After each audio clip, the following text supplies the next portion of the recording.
محترم علماء کرام، بزرگان ملت، حاضرین مجلس،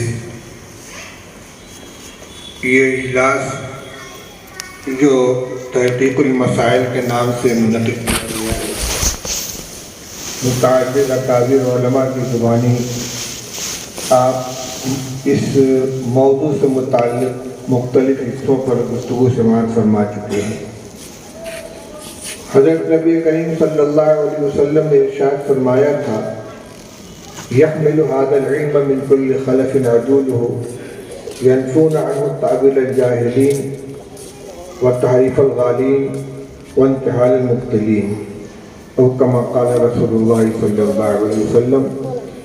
یہ جو علم ہے اس کو ہر بعد میں آنے والے پچھلے لوگوں سے جو عادل ہوں گے حاصل کریں گے، اور ان کا کام یہ ہوگا کہ وہ غلو کرنے والوں کی تحریف کو اور جاہلوں کی دخل اندازی کو اور اسی طرح باطل پرستوں کی طرف سے جو چیزیں گڑھی جائیں ان کا وہ ازالہ کریں گے۔ اسی طرح رسول اللہ صلی اللہ علیہ وسلم نے ارشاد فرمایا ہے کہ میری امت کے اندر ہمیشہ ایک جماعت حق کے اوپر قائم رہے گی، مخالفت کرنے والوں کو مخالفت اس کو نقصان نہیں پہنچا سکے گی، اسی جماعت کو طائفہ منصورہ کہتے ہیں، اور وہ جماعت ہے اہل سنت والجماعت کی۔ اہل سنت والجماعت کن کو کہتے ہیں؟ رسول اللہ صلی اللہ علیہ وسلم نے ارشاد فرمایا تھا، ما انا علیہ واصحابی۔ اہل سنت والجماعت کا یہ نام اسی روایت سے لیا گیا ہے۔ آپ نے فرمایا کہ اس امت کے اندر 72 فرقے، پچھلی امتوں میں 72 فرقے ہوئے ہیں، اس امت میں 73 فرقے ہوں گے، سب کے سب غلط راستے پر ہوں گے سوائے ایک جماعت کے۔ پوچھا کہ یا رسول اللہ وہ کون لوگ ہوں گے؟ فرمایا ما انا علیہ واصحابی، وہ راستہ جس پر میں چلتا ہوں میرے صحابہ چلتے ہیں۔ آپ کے چلنے والے راستے کو سنت اور صحابہ کی جماعت والے کو جماعت، اس لیے اس جماعت کا نام رکھا گیا اہل سنت والجماعت۔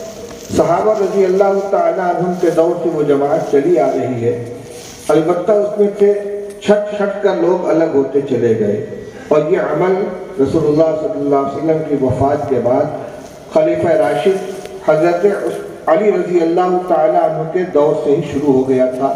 خوارج کا وجود ہوا، پھر معتزلہ کا ہوا، کرامیہ ہے، جہمیہ ہے، مرجیہ ہے، اسی طرح باطنیہ ہے، اور مختلف فرقے وجود میں آتے گئے، لیکن ہر دور کے اندر اہل حق نے ان تعویلات کا اور دین کے اندر جو غلط چیزیں شامل کی جا رہی تھی ان کا ازالہ کرتے رہے، اور دین منقح ہو کر سامنے آتا رہا۔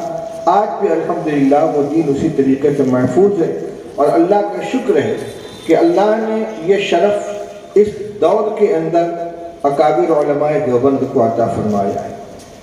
ایک حدیث ہے، یبعث اللہ علی هذه الامة على رأس كل 100 سنة من يجدد لها دینها، كما قال علیہ السلام۔ اللہ تعالیٰ اس امت کے اندر ہر 100 سال کے اوپر ایسے فرد کو پیدا فرمائیں گے جو دین کی تجدید کرے گا۔ تجدید کے معنی کوئی نیا دین لانا نہیں ہے، بلکہ جو غلط چیزیں شامل کر دی جائیں گی عمل کے اعتبار سے، عقیدے کے اعتبار سے، رسم و رواج کے اعتبار سے، ان کی نشاندہی کریں گے، ان کا ازالہ کریں گے۔ چنانچہ بالاتفاق سب سے پہلے مجدد حضرت عمر بن عبد العزیز رحمۃ اللہ علیہ ہوئے، جنہوں نے بنو امیہ کی طرف سے آنے والی جو غلط چیزیں تھیں ان کا ازالہ کیا۔ دوسری صدی کے مجدد حضرت امام شافعی رحمۃ اللہ علیہ، یہ سلسلہ چلتا رہا یہاں تک کہ 1000ویں سال میں حضرت شیخ احمد سرہندی مجدد الفسانی رحمۃ اللہ علیہ آئے۔ ہمارے استاد حضرت علامہ ابراہیم صاحب بلیاوی رحمۃ اللہ علیہ فرماتے تھے کہ کبھی اللہ تعالیٰ تجدید کا کام فرد واحد سے لے لیتے ہیں اور کبھی کسی جماعت سے لے لیتے ہیں۔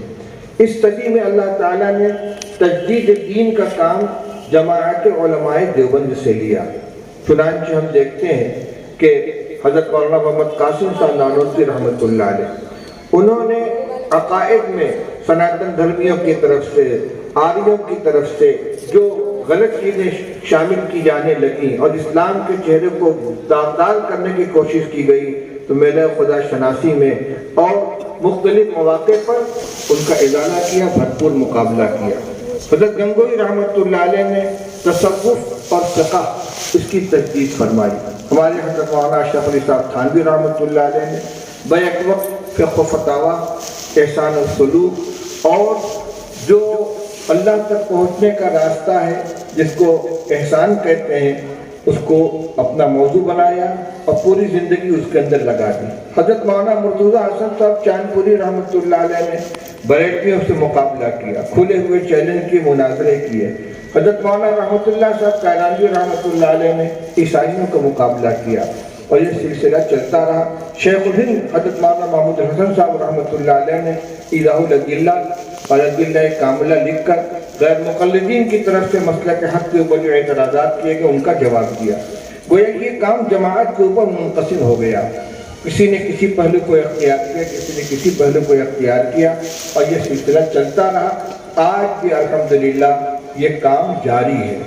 علماء دیوبند سے مراد صرف دارالعلوم دیوبند میں رہنے والے وہاں کے اساتذہ و طلبہ نہیں ہیں، بلکہ اس فکر، اس نظریہ اور اس طریقے علم و عمل کے جو حامل علماء کرام ہیں، چاہے وہ ملک کے کسی گوشے میں بستے ہوں، بلکہ یوں کہہ لیجئے کہ دنیا کے کسی خطے میں ہو، کسی بر اعظم میں ہو، ان کا یہ کام جاری ہے۔ آج یہ مجلس تحقیق المسائل اسی سلسلے کی ایک کڑی ہے۔ دوسری بات میں یہ عرض کرنا چاہتا ہوں کہ جو فسادات پیدا ہوتے ہیں، کہیں تو ان کا تعلق عقیدے سے ہوتا ہے، کہیں عمل سے ہوتا ہے، کہیں مختلف تقریبات کے اندر آنے والے رسم و رواج سے ہوتا ہے۔ اصلاح کا عمل ہر پہلو سے کرنا ضروری ہے تاکہ جتنے بھی دھبے لگے ہوئے ہیں وہ صاف ہو جائیں اور دین کا چہرہ منقع ہو کر سامنے آ جائے۔ ابھی آپ کے سامنے علماء کرام کی زبانی بہت سی چیزیں آئی ہوں گی، میں ایک خاص چیز کی طرف آپ کو متوجہ کرنا چاہتا ہوں کہ کچھ باتیں وہ ہیں کہ جو اسلام سے تعلق رکھنے والے مختلف طبقوں، مختلف فرقوں، مختلف جماعتوں کے اندر مختلف بھی ہیں۔ اس میں بریلویوں کے ساتھ کچھ مسائل ہیں، علم غیب کا مسئلہ ہے، نور و بشر کا مسئلہ ہے، حاضر و ناظر کا مسئلہ ہے۔ ہمارے غیر مقلد بھائیوں کے ساتھ نماز کے طریقے کے کچھ چیزوں کے اندر کچھ اختلاف ہے۔ اسی طرح جماعت اسلامی کے نظریے سے ہمارے کچھ اختلافات ہیں۔ یہ عام طور سے مسلمان کہی جانے والی جماعتوں کے اندر ہے، لیکن آج تو خود اسلام اور ایمان کے اوپر ڈاکے پڑ رہے ہیں۔ چنانچہ ایک فرقہ، ایک جماعت نکلی تھی، اس کو قادیانی کہتے تھے، علماء نے اس کا بھرپور مقابلہ کیا۔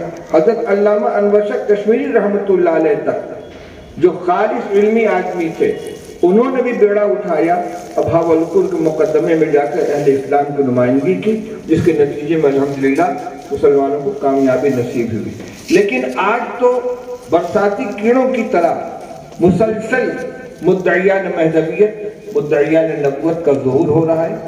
کچھ دن پہلے شکیل بن حنیف کا فتنہ اٹھا جو آہستہ آہستہ بڑھتا چلا گیا، اور خاص طور سے اورنگ آباد کو اس شخص نے اپنا مرکز بنا لیا۔ پہلے یہ جماعت کے اندر جاتا تھا، مرکز میں رہتا تھا اور سرگرمی کے ساتھ حصہ لیتا تھا، لیکن دماغ میں خناس سمایا، مہذبیت کا دعویٰ کیا، اور کل ساقطۃ لاقطۃ، ہر گری پڑی چیز کو اٹھانے والے پیدا ہو جاتے ہیں، چنانچہ اس کے ماننے والے پیدا ہو گئے۔ تو بڑے افسوس کی بات یہ ہے کہ اس کے دام تصویر کے اندر گرفتار ہونے والے کون لوگ ہوتے ہیں؟ دو قسم کے۔ ایک تو وہ کہ جو کالجوں میں، یونیورسٹی میں پڑھنے والے مسلمان بچے اور بچیاں ہیں جن کو دین کی مطلق معلومات نہیں ہے، ان کی تعلیم ساری کی ساری عصری علوم سے متعلق ہے، یا وہ بھولے بھالے نوجوان کہ جن میں دینی جذبہ ہے، وہ جماعتوں میں نکل رہے ہیں، دعوت کا کام کر رہے ہیں، لیکن ان کے پاس دینی تعلیم نہیں ہے، نہ اس سلسلے میں ان کو آگاہ کیا گیا ہے۔ ان کو جو پڑھی پڑھائی جاتی ہے اس کو وہ صحیح سمجھ لیتے ہیں۔ بہت بڑی تعداد ان کی شکیل بن حنیف کے ماننے والوں کی پیدا ہو چکی ہے۔ ہمارے یہاں جو مجلس تحفظ ختم نبوت ہے، مرکزی دفتر اور جتنی علاقائی شاخیں ہیں، صوبائی شاخیں ہیں، وہ قادیانیت کے ساتھ اس فتنے کے قلع کما کرنے پر بھی محنت کر رہی ہیں۔ اسی طرح ساؤتھ میں کئی جماعتیں، صدیق دیندار کے نام سے ایک فتنہ پیدا ہوا، چن بشیشور کے نام سے ایک فتنہ پیدا ہوا، اور فیاض بھیا کے نام سے حیدرآباد کے علاقے میں ایک فتنہ پیدا ہوا، اور پاکستان میں غامدیت کے فتنہ ہے۔ یہ سب کے سب فتنے وہ ہیں کہ جو مسلمانوں کے اندر ان کے ایمان پہ ڈاکہ ڈال رہے ہیں، اور بہت بڑا ذریعہ اس کا یہ سوشل میڈیا پہ جو چلنے والے میسج ہوتے ہیں، جو تقریریں ہوتی ہیں۔ آج ہمارے نوجوان بڑے شوق سے بیٹھ کر ہر اس چیٹنگ کو جو موبائل کے اوپر آ رہی ہو، ہر اس میسج کو، ہر اس ویڈیو کو، ہر اس آڈیو کو سنتے ہیں اور اس کے بعد اس کو آگے کو فارورڈ کر دیتے ہیں۔ یہ بہت بڑا فتنہ ہے۔ رسول اللہ صلی اللہ علیہ وسلم نے ارشاد فرمایا تھا، کفا بالمرء کذبا ان یحدث بکل ما سمعہ، آدمی کے جھوٹے ہونے کے لیے کافی ہے کہ ہر سنی ہوئی بات کو دوسرے سے بیان کرنے لگے۔ آج زبان سے بیان کرنے کی ضرورت نہیں ہے، موبائل پہ ایک میسج آتا ہے اور اس کے ساتھ یہ اپیل ہوتی ہے کہ اس کو زیادہ سے زیادہ شیئر کریں، بس یہ دینی خدمت سمجھ کر اس کو آگے بڑھانا شروع کر دیتے ہیں۔ اس کی تحقیق کی ضرورت نہیں ہوتی کہ جو بات کہی جا رہی ہے یہ صحیح ہے کہ غلط ہے۔ اس لیے میں عرض یہ کرنا چاہتا ہوں کہ جہاں ہم مسلمانوں کی جماعتوں کے اندر جو مختلف مسائل ہیں اس میں اہل حق کے مسلک کی ترجمانی کریں، اس کا دفاع کریں، اسی کے ساتھ ساتھ اس سے زیادہ ضروری یہ ہے کہ جو بنیادی عقائد ہیں ان سے لوگوں کو واقف کرایا جائے۔ تعلیم الاسلام ہی کی طرح سے بعض رسائل لکھے گئے جس میں عقیدے کی چیزوں کو بیان کیا گیا ہے۔ امام مہدی کون ہوں گے، دجال کون ہوگا، حضرت مسیح علیہ السلام کے بارے میں اسلام کے کیا تعلیمات ہیں، علامات قیامت کیا کیا ہیں، ان چیزوں سے لوگوں کو واقف ہونا چاہیے۔ ہمارے علماء مساجد کے اندر درس قرآن کا حلقہ قائم کریں، درس حدیث کا حلقہ قائم کریں، اس میں بیٹھ کر لوگوں کو بیان کریں۔ اسی طریقے سے جمعہ کے خطبات کے اندر لوگوں کو آگاہ کیا جائے۔ واقفیت نہ ہونے کی وجہ سے آدمی غلط باتوں کو صحیح سمجھ لیتا ہے، اس لیے علماء کرام کو خود مطالعہ کرنا چاہیے۔ خود مشکات شریف کے اندر اشراط الساعہ، علامات الساعہ اور دجال کے بارے میں، مسیح موعود کے بارے میں، امام مہدی کے بارے میں تفصیل روایات موجود ہیں، اور ان تمام موضوعات کے اوپر اچھی خاصی کتابیں علماء حق کی آ چکی ہیں۔ اس لیے ان کتابوں کو حاصل کریں، ان کا مطالعہ کریں، پہلے خود صحیح معلومات اپنے اندر اکٹھا کریں، اس کے بعد اعتماد کے ساتھ بیٹھ کر ممبر کے اوپر جمعہ کے خطبے میں اور دینی اجلاس کے اندر لوگوں کو بتلائیں۔ جب صحیح بات رہے گی اور اس کے خلاف کوئی بات کہی جائے گی تو جاننے والا کھٹکے گا کہ یہ تو غلط کہہ رہا ہے، ہم کو تو یہ بتلایا گیا ہے، ہمارے علماء نے ہم کو یہ بتلایا ہے۔ لیکن خالی برتن میں تو کوئی بھی چیز ڈالی جا سکتی ہے۔ اس لیے ایک تو علماء کرام کو یہ کام کرنا چاہیے کہ ان فتنوں کے سلسلے میں معلومات حاصل کریں، عوام تک خود کو پہنچائیں۔ دوسرے، تعلیم بالغہ کا اگر آپ کر سکیں تو اپنے یہاں انتظام کریں۔ بچوں کے لیے مکاتب، دینی مکاتب کا قیام، جس میں خاص طور سے اسکولوں میں پڑھنے والے بچوں اور بچیوں کے لیے جز وقتی مکتب کا قیام ضروری ہے، تاکہ ان کے دینی معلومات اور عقیدے سے ان کو وہ آگاہ کیا جا سکے۔ دوسری طرف جو بالغ لوگ ہیں جنہوں نے بچپن میں دین کی تعلیم حاصل نہیں کی ہے، ان کے لیے شبینہ مکاتب قائم کیے جائیں، جز وقتی ہو، گھنٹے 2 گھنٹے کے لیے مختلف اوقات میں۔ یہ قربانی دینی پڑے گی اس کے لیے ہمارے نوجوان فضلاء کو، بزرگوں سے، بڑوں سے، مسجد کے ذمہ داروں سے مشورہ کر کے نظام بنائیں۔